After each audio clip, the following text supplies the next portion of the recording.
Hillary Clinton.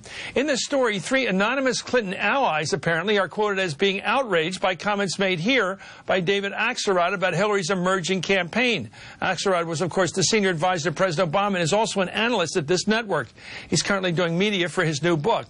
Well, here's the backlash against Axelrod. Quote, "It's not helpful. And it's definitely not appreciated," said one Clinton ally. Another supporter added, "I don't think a lot of us are scratching our head, or I think a lot of us are scratching our heads. Why is any of this that necessary?" A third added, "She's been a great team player. She's been very supportive of the president, and she hasn't gotten in front of him on a lot of issues, so what's he trying to do?"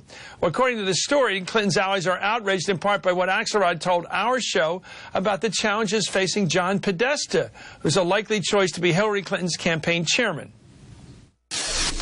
People are going to make mistakes. I mean, the question is, do the mistakes reveal something that voters take away from it, or are they glitches? John Podesta has to get control of the Clinton operation, and I think that's part of his job over there. He's pretty good at that.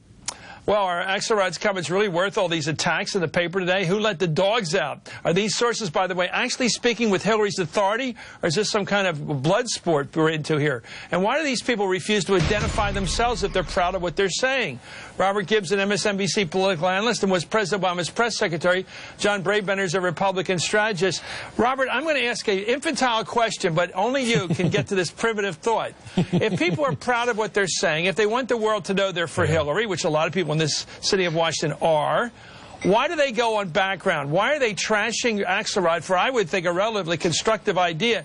Get your act together. You're starting a campaign in a few months.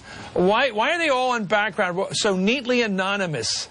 I don't get that part. I would be proud. If you're for Hillary, get out there and say so. Well, my guess is, much like I remember dealing with in the White House, my guess is they're not that senior person or group of people. They're not that influential in the campaign, but they've convinced somebody to cite them as an anonymous Clinton official. I'm sure there are several thousand of those, while there are only probably 10 real decision makers.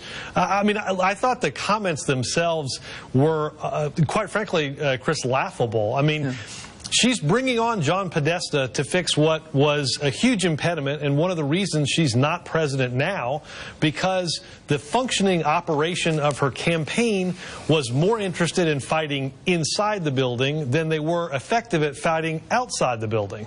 And that's all that David said, and quite frankly, if this has got them rankled or whatever, I would only say this to the Clinton campaign: buckle up. It's going to get a lot worse. It's going to get worse from your friends and your donors, and it's going to certainly get a lot worse from Republicans. This is not an easy gauntlet to get to the White House, which she knows. Are these heavyweights within the people? Are these people like, we've watched people like Lanny Davis speak for the Clintons. I always wondered if you ever met them. I mean, it goes on and on. There are people on the outside, David Brock, for example, or Sid Blumenthal, or Lynn Rothschild, or whatever. They're all over the place.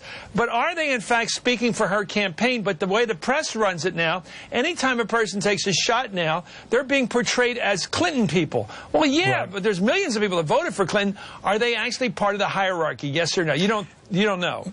Well, my guess is they're not part of the senior hierarchy. They may be people that are tangentially involved. But, I mean, all this story did today was kick up the fact that Hillary Clinton had all these problems when she ran 8 years ago. I mean, what on earth would Clinton officials that were smart and savvy and at the senior of the campaign's ultimate leadership, why would they start this fight today? I mean, it's great for David.